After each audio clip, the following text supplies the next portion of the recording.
I decided to start with a 7-day challenge. I made it easy for myself. This way I won't panic and feel so much pressure that I'm going to crack and not create any content, and I'll disappoint myself. It's Christy again, and I decided to revisit the topic of YouTube pushing out new creators. You know how everyone has been saying that YouTube have been pushing out small channels and giving them more views and getting them monetized faster. I personally have not experienced that, but I've decided to finally put in more efforts into YouTube in the hopes that I would experience the growth that so many other creators are experiencing. I've been coming across so many YouTubers talking about this, and I said, you know what? Maybe I cannot assess it by only posting one video a week. Maybe I'll try to do like they do, because the ones that are growing are generally going on like a 30-day challenge. I can't commit to 30 days right now because I don't know what life is going to throw at me. I'm being realistic and I don't want to disappoint you or myself. That's why I'm doing the 7-day posting. So let's get into it. Is YouTube really pushing out new creators? Like I said, I'm going to try. I'll be giving you my results as I go. If I have any significant increase in views or in subscribers, I'll be updating you. If not, I'll update you at the end of the 7 days, and I'll analyze and we'll see if it actually benefited me or not. If I see that things are going well, I'm going to actually go for another 7-day challenge, which will leave me with 14 days, which will be amazing if I can do that. No promises, because first and foremost, I don't want to disappoint myself. My main issue is that I'm always concerned, oh, what am I going to talk about? I don't want to talk about irrelevant things just to fill some space on YouTube. I want to always be of value to you and to myself, because when I just talk fluff, before anything else, I'm putting myself down. I'm devaluing myself. I have more self-respect than that. And I'm not like pointing fingers and saying that anyone is talking fluff, but I'm telling you about my situation. If I'm going to go on like a 30-day challenge and then I start finding myself struggling, not having time to create and edit, actual filming is not what takes time. It's actually the editing that is hell for me. It takes very long. For now, I said, let's do it. Go with the flow. Let go of the perfectionism and the control of having to know what's going to happen every day. And I'm going to work on trying to get a topic for each day. I already have a few videos filmed. If I can create a video analyzing the situation, or if it'll even be enough time to move the needle in any way. But I want to say something. Whether my content gets pushed more, or whether I get more viewers or more subscribers or more people that decide to subscribe to my channel, that decide that they can connect with me and they like me enough and I give them enough value that they want to subscribe and follow my journey, whether that's the case or not, it doesn't matter, because at the end of the day, this is going to be a huge learning experience for me, because what I'll learn and what I'll accomplish in terms of personal growth in this 1 week or 7 days that I'll be posting daily is going to be very valuable, because it's going to make a better creator out of me. If I had continued to post one video per week, that would have taken 7 weeks, right? For me to learn everything that I would learn in just 7 days. So this is why I finally decided to really push myself, truly push myself and really get out of my comfort zone, because I'm way off my comfort zone. But anyhow, this is what gave me the biggest push. I said, this is a part of your learning. So if that's what it takes, so be it. I know I'm going to come out stronger from this and more confident, and hopefully better at delivering my content and better at finding content ideas. Now I have a theory, and I'm not 100% sure because my channel is still very new and because I only have a few videos out, right? But my theory is maybe, just maybe, my niche actually doesn't get a lot of views because there's not a high demand for introverted perfectionist moms who want to get out of their shell. That's my passion, because this is me and I struggle a lot with that, and I thought I'd share my struggles with whoever is interested, because I would love to find a YouTube channel that discusses these things in depth, beyond the surface, and discusses them from different angles, just like I've been trying to do. However, it seems like I don't have an audience for that. My dilemma right now is the fact that I know I have to have a niche in order to grow faster. so that YouTube will know who to push my videos to. Because right now I don't have a niche, and one day I'll talk about this, and then another day I'll talk about Y, and then Z, and different topics. It's going to be very hard for YouTube to assess me and my content and to understand who to push my content to. And therefore, if they push my content to the wrong audience who is not interested in it, I'm not going to get views, I'm not going to get clicks, and YouTube is going to say, this channel sucks, bye bye, no more exposure. I don't know why when I sit here, my nose blocks. So big YouTubers say that you should always have a niche. And I agree with that because I understand the logic, I understand how it works. But I know some of them also have said, or I've been watching a few who have made it, are growing, and they don't have a niche.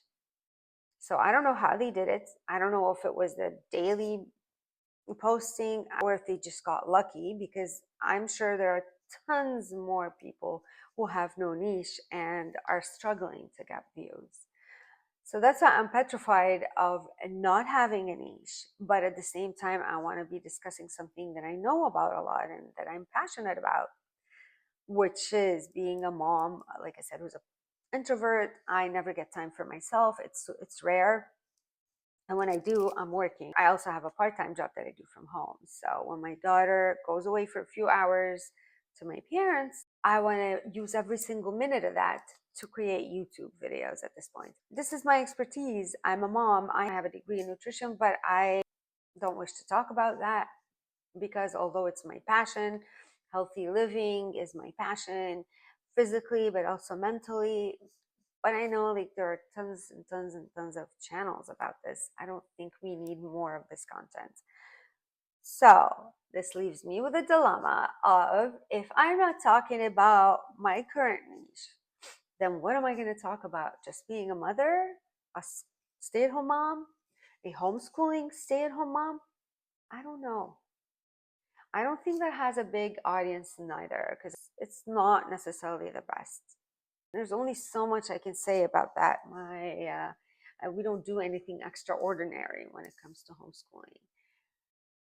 Therefore, going back to the topic of YouTube pushing small channels, I think the trick with this, or one of the tricks, is to try different types of videos, different types of content with different topics, at least to my niche at this point, or related to my growth on YouTube or YouTube growth.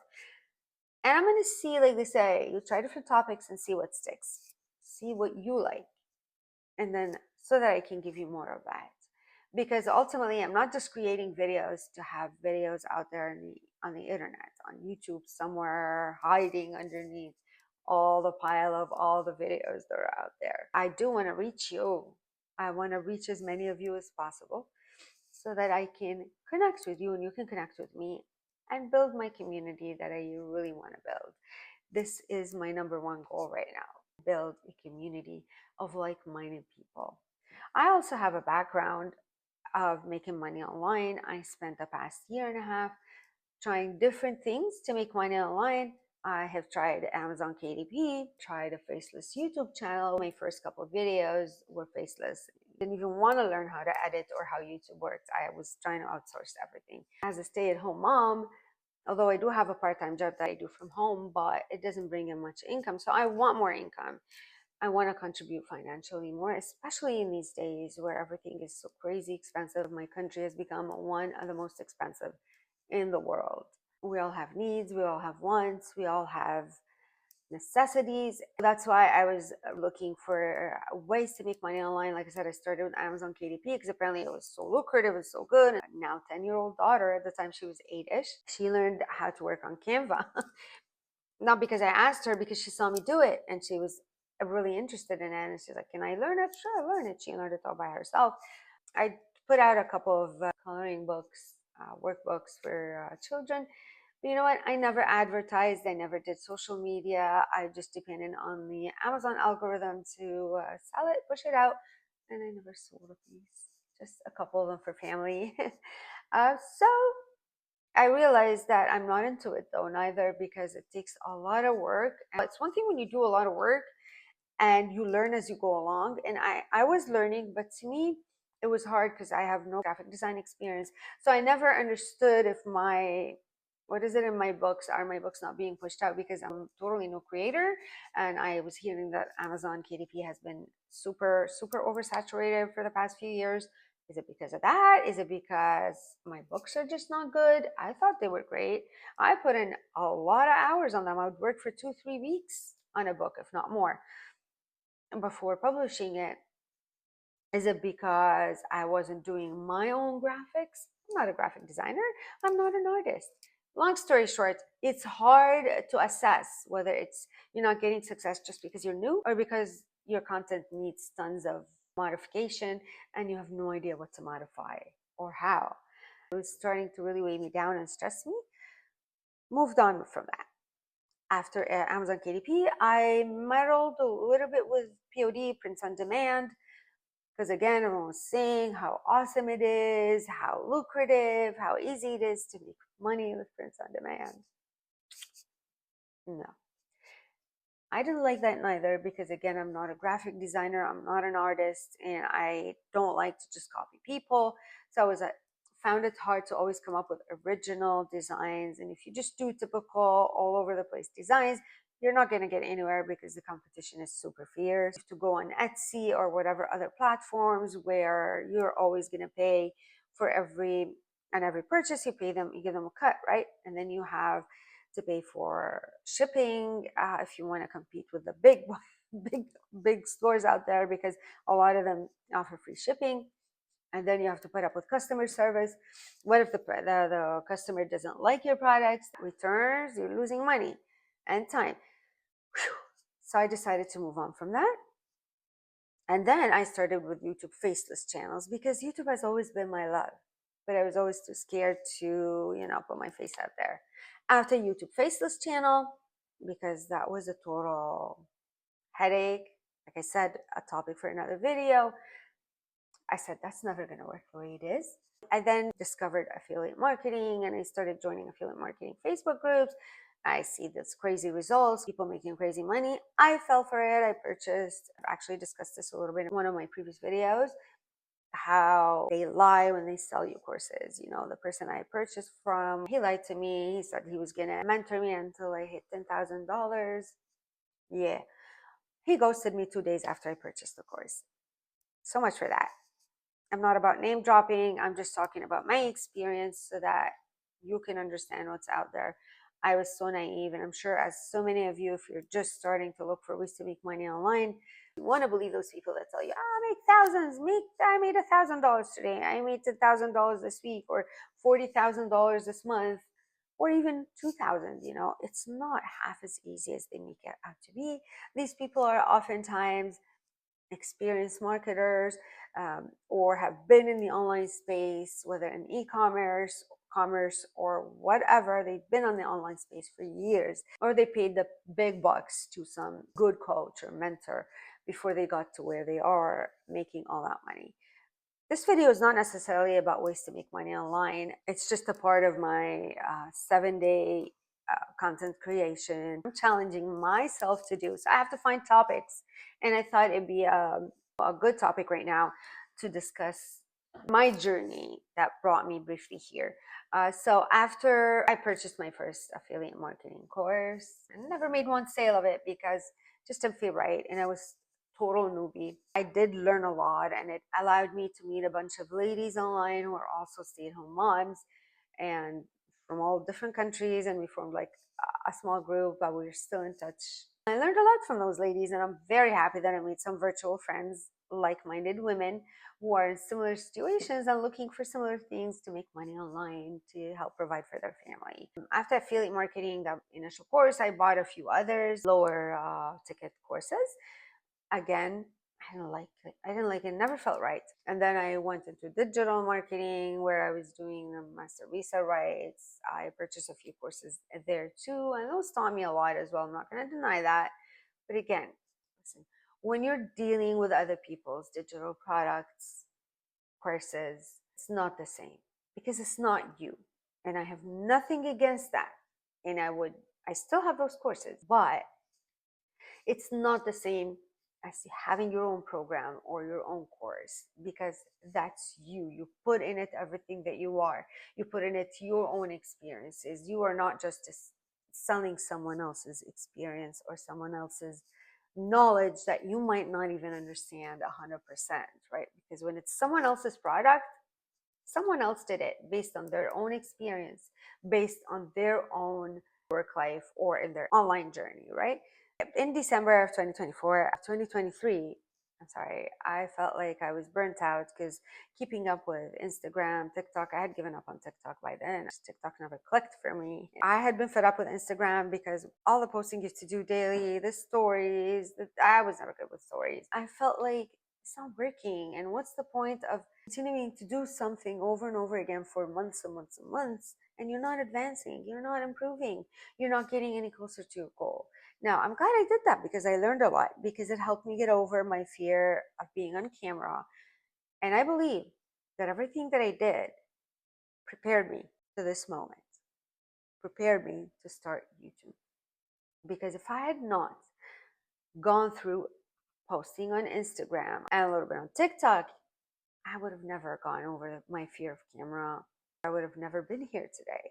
And I would have never restarted my YouTube channel. To me, that was impossible to have my face out there on YouTube. YouTube. To me, that's the equivalence of being on TV. A lot of people are watching YouTube on their TV. So, very intimidating, especially for someone who watches YouTube all the time. Everything that I have been through in the past year and a half or 2 years, all the knowledge that I have attained through watching tons of free content on YouTube. From the free content on YouTube, actually, I started Amazon KDP. But oftentimes, when you're watching all that free content on the how-tos, even if it wanted to show you everything and teach you everything for free, it's humanly impossible. Because oftentimes, to learn certain skills, you need a whole course on that. Trust me, you need a whole course on that. It's not just 1+1=2. There's so much detail in between. So it's very important to understand that. This is why I finally got to a point where I was like, okay, let me invest in myself. Let me purchase some courses. And I don't regret it because, like I said, yes, I spent a lot of money, even on a coach who, like I mentioned in a previous video, taught me nothing. Dang, what a waste of over $2,000. What a waste. Now I'm scared to invest in coaching. How do you know who's actually good for his word or her word? I personally don't anymore. I thought I did, but I was deceived and disappointed. And to me, it felt like a ripoff, because when you pay so much money, I'm not talking about 10, 20, 30, 50, or even $100. I'm talking about over $2,000. That was over $2,000. I forgot the exact figure, but it was over $2,000. And then you get nothing. It's good. I don't mind paying, knowing that I'm going to get worth my money, a good return on investment. But when you pay and you get nothing, you learn nothing. What? I am a Christian. I'm a follower of Jesus. I trust him, and I believe that he works on us all throughout our life to not allow our weaknesses to take over us or take over our life anymore, to control us. And he works to improve and to boost our strengths. We're strong in him. I'm strong in him. Very grateful. I'm very blessed to have my faith, because I've been through so much in my life. If it weren't for my faith, especially in my adulthood, if it weren't for my faith in the Lord, I think I would have been insane by now. You know, he keeps working on us until we die, right? Till the moment we meet him, we go to him. So all that to say, I don't necessarily, although I don't like what I've been through in the past couple of years in my Make Money Online journey, I don't regret it, because I don't believe in regrets, and because it did teach me, everything taught me something. And ultimately, to have success in anything in life, especially online, I've noticed, the mindset. It's the mindset that needs to change. You need to change your mindset. I'm speaking to myself. I already changed. I shifted a lot. Believe me, I used to be the most negative person out there. Yeah. Not the most negative person, but I always called it being realistic. So in my book, in my mind, because I don't like disappointments, I don't like bad surprises or shocks. So I always used to say, expect the worst and hope for the best, so that I don't promise myself positive results to anything, whether it's on the personal or the professional level. I always used to say, expect the worst case scenario, prepare for the worst case scenario, hope for the best. This, in return, ended up giving me a lot of negativity because I'm always in the mindset of, that's not going to work. And it's so easy to fall into this now with my YouTube channel. It's still tempting every single day. I'm saying, oh, it's not going to work. Who am I for people to care about what I say or my content? It's not going to work. I've tried so many things. Nothing works online. But I fight daily, daily, and I'm not exaggerating, with these negative thoughts, because I am working so hard on keeping a positive mindset. Because if I don't keep a positive mindset, where's my ammunition going to come from? Where's my energy? Where's my motivation going to come from? And I'm not depending on motivation, because motivation alone is sort of created. A lot of times we create our own we have to create our own motivation. If we depend just on motivation, motivation is affected by so many things, by our mood, by what happens throughout our day, by what happened yesterday, by what might happen tomorrow that you're aware. You have some appointment or some event tomorrow that you're not looking forward to. Motivation is going to be affected by the way we feel physically. Do we have pains? Do we have a headache? Motivation is affected by everything. How much sleep we had last night. Did I drink my coffee this morning? By the way, I drink decaf most of the time. If we depend solely on motivation, we're gonna fail. Yeah, we're gonna fail. That's why I have to motivate myself. And this happens up here. If I have in mind something that I want enough, and I do know that I want this YouTube badly, I want to reach you. I want to reach everyone possible who can relate to my content. And because I really want this, I did the unthinkable. The 7-day challenge. It's just, I know it's crazy, stupid, right? Just 7 days. People are doing 30 days. Why do you talk about 7 days? But to me, it's huge. Believe me, it's huge that I have to commit. I hate the commitment that limits me. I feel like I'm in jail, like I'm choking when I feel like I have to do something a certain way in a certain period of time. But I've been in so many situations in life where I had deadlines and I survived. So this is why I'm trying my best right now to record, and then post for 7 days in a row. And hopefully, if it all goes well, if I feel like I'm getting more reach, it's going to show me that I'm doing something right. And therefore, that's going to give me the energy to keep going and pushing more content out. Maybe 14 days instead of 7 days. That's ultimately what I'm here for, what I want right now at this point. That's why I'm pushing myself, because like I said, I don't want to just depend on motivation. And although, my husband told me, what are you doing YouTube for? That's a waste of time. You're never going to make money there. I'm not going to lie to you. Ultimately, I do want to make my money from YouTube. Of course I do. I mean, who doesn't? I do want to get monetized. I do want to create my own community. But before anything else, I want to create my tribe. I want to find you who can relate, who enjoys my content, because you have the same feelings or the same mindset as me, or you're going through the same transition, or you're at a place in your life where you feel like you need that transition, you need that change. It took a lot for me to do that change. I was a very depressed mother or person because I had been doing everything just for my daughter, whom I adore. I live for her. But I realized one day, who am I? I was so depressed and angry, and I had zero patience and tolerance. Who am I?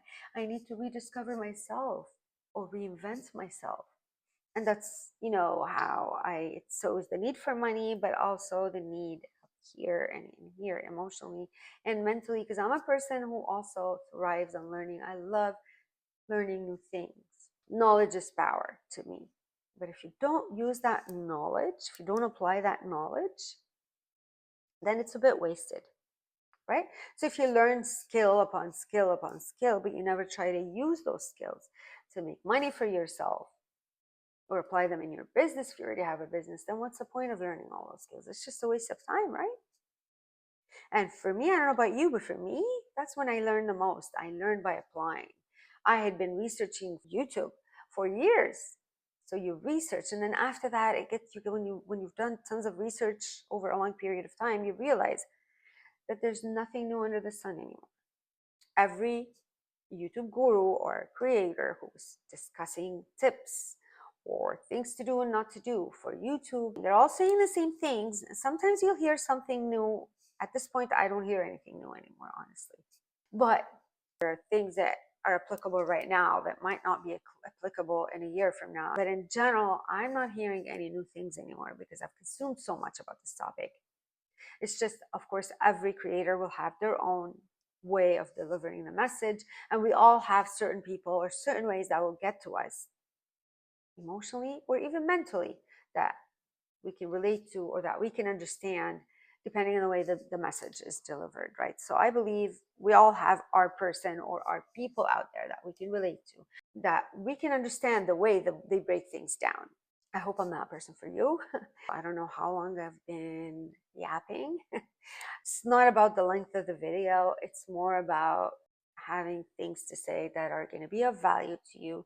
I hope that I didn't confuse you in this video, that I didn't jump all over the place, because the point of doing those challenges of posting every single day is to make your life easier, to make it as easy and simple as possible to create, edit, and post in a short period of time, so that you're not stuck working for hours on every video. You'll never be able to push it out, especially if you're a mom or if you have a full-time job. Your time is limited like me, then you need to make it simple and easy with the least amount of editing. By creating a video every day, I'm going to try to talk about different things, obviously, but I might have to create more freestyle videos rather than scripted and very structured, or else I won't be able to do it. That's how I see people doing it, or a lot of them are actually just, repeating the same thing about how YouTube is pushing small channels. I don't want to be doing that for every video, because I'm not going to sit here and repeat the same content every day with just a little bit of difference in it. It doesn't make sense to me. It'll be too boring, especially if you decide to follow my journey, and if you decide to subscribe, and if you decide to watch my videos. It's going to become super boring, and you're say, she's only talking about the same things all the time. That's not what I want. Are you looking to start YouTube, or have you just started your new YouTube channel? Are you still a baby YouTube creator like me, or are you a more seasoned creator? Whichever one you are. Have you done a 7, 14, or 30-day or 20-day or whatever challenge? How did that work for you? Please leave a comment and tell me about it. I'm curious. Did it boost your views? Did it give you more subscribers? More people? Not subscribers. People. Real people out there. Did it give you more? Do you find that the algorithms got to know you better now that you've been pushing more videos out there? This is what I'm trying to do at this point. I'm trying because we should try different things, different types of content, and different styles and different frequency of posting. And I was watching this lady. I don't want to say her name because I'm not sure I'm going to pronounce her family name wrong, but she's one of my favorite creators lately. I'm sure a lot of you know her. Anyway, her videos are very motivating and inspiring for me. And she was talking about how she started off I think it's been a year, she said, I forgot, but it's been a while that it was a while where she was consistently posting 3 videos a week, every single week for, I believe she said a year. That's admirable. And she grew fast. She grew from 0 to like 26,000 followers or something like that. She grew fast over maybe 2 months. And she got monetized, obviously, in the whole thing. And she made a lot of money after that, because she has her own coaching program. And of course, maybe I was just watching a video of hers that she posted yesterday, and she was talking about how she went from, she decided when she got bigger, she decided to go down to 2 videos a week. Obviously, it is a lot of work. She's also a mom, and she's doing YouTube full time. So she decided to go from 3 videos to 2 videos a week. And then she was showing like analytics where her views really went down, the number of subscribers that she was getting something like, don't quote me on numbers, okay, but let's say she was getting 3,000 subscribers a week, she was getting only 2,000 or 1,000 after she went down from 3 videos to 2 videos a week. So it was a significant drop of new people subscribed to her and in views when she went down only from 3 videos a week to 2 videos a week. Ah, crazy, right? Crazy. And then she said she tried when she went down to 1 video a week, I believe she said, she took a dip again. The subscribers went down. The people who decided to subscribe went down, and her views went down, and her income went significantly down. So now she was saying she's gonna go back to posting 3 times a week because she liked her growth so much better and her income when she was posting 3 times a week versus twice, even twice or once a week. And this is when I had already been thinking, actually, been considering doing the 7-day challenge. But after her video that I watched last night, I was like, that's it. Thank you, lady. You confirmed my theory. You confirmed what I've been wanting. She gave me the extra and the final push. So thank you for that. She gave me the final push to go ahead with the 7-day content posting on YouTube. Let's see how it goes. I don't want to repeat myself anymore. I hope that you watched till the end. If you did, thank you very much. And if you didn't, thank you very much as well. I hope you leave a like, comment, subscribe so you become one of those people of my community so that we can connect and learn and grow with each other and follow my journey. Thank you very much. I'll see you in the next one.